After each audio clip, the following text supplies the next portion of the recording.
മുതിർന്ന CPI നേതാവ് R നല്ലക്കണ്ണ് അന്തരിച്ചു. ചെന്നൈയിലെ രാജീവ് ഗാന്ധി ആശുപത്രിയിലായിരുന്നു അന്ത്യം. കഴിഞ്ഞ 2 ദിവസങ്ങളായി വെന്റിലേറ്ററിലായിരുന്നു നല്ലക്കണ്ണ്.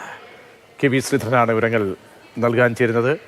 ശ്രീധരൻ, അന്ത്യം സംബന്ധിച്ചും അദ്ദേഹത്തിൻ്റെ രാഷ്ട്രീയ ജീവിതം സംബന്ധിച്ചും ഒക്കെ വരുന്ന വിവരങ്ങൾ.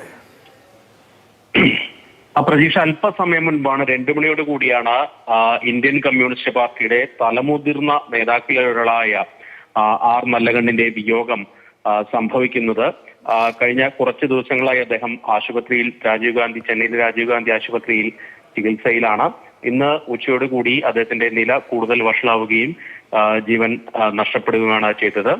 ഏതായാലും തമിഴ്നാട്ടിൽ കമ്മ്യൂണിസ്റ്റ് പാർട്ടിയെ വളർത്തിക്കൊണ്ടുവരുന്നതിൽ വളരെ വലിയ പങ്ക് വഹിച്ച ഒരു വ്യക്തി കൂടിയാണ് ആർ നല്ലകണ്ണ്.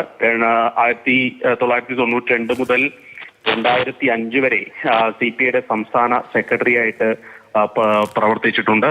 അതിലുപരി കർഷക പ്രക്ഷോഭങ്ങളിലൂടെയൊക്കെ ഉയർന്നു വന്ന ഒരു നേതാവ് കൂടിയാണ് അദ്ദേഹം. ഈ വളരെ സാധാരണ നിലയിൽ ജീവിച്ചിരുന്ന ഒരു വ്യക്തി, യാതൊരു വിധത്തിലുള്ള ആഡംബരങ്ങൾക്കും നിൽക്കാതെ കൃത്യമായിട്ട് ജനങ്ങളോട് കൂടെ നിൽക്കുന്ന ഒരു നേതാവ് എന്നൊക്കെയാണ് അദ്ദേഹത്തെ ഓരോരുത്തർ അനുസ്മരിക്കുന്നത്.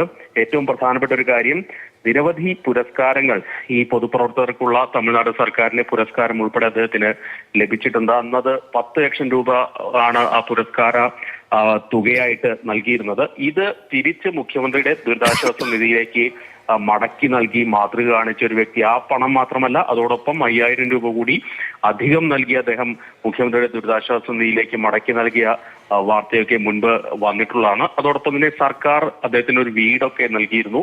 ആ വീട് അദ്ദേഹം സൗജന്യമായി താമസിക്കാനാവില്ല, സൗജന്യം വേണ്ട എന്ന് പറഞ്ഞ് വാടക കൊടുത്ത് താമസിച്ചിരുന്നു. അങ്ങനെ അത്രയും വളരെ വലിയ മൂല്യങ്ങൾ കാത്തു സൂക്ഷിച്ചിരുന്ന ഒരു വ്യക്തി തന്നെയായിരുന്നു ആർ നല്ലകണ്ണ് എന്ന കാര്യത്തിൽ യാതൊരു സംശയവുമില്ല.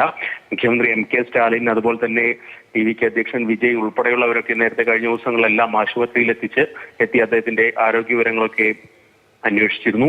രജനീകാന്ത് ഉൾപ്പെടെയുള്ള ആളുകൾ, അതായത് തമിഴ്നാട്ടിലെ മുതിർന്ന നേതാക്കൾ, പല പാർട്ടികളുള്ള എല്ലാ നേതാക്കളുമായിട്ട് വളരെ അടുത്ത ഒരു വ്യക്തിബന്ധം പുലർത്തിയിരുന്ന ഒരു വ്യക്തി കൂടിയായിരുന്നു ആർ നല്ലകണ്ണ്. അങ്ങനെയുള്ള ഒരു വലിയ മഹാനായിട്ടുള്ള ഒരു കമ്മ്യൂണിസ്റ്റ് നേതാവ്, ജനങ്ങളോടൊപ്പം നിന്ന ഒരു വ്യക്തിയാണ് ഇപ്പോൾ കാലയവനിക്കുള്ളിൽ മടങ്ങുന്നത്.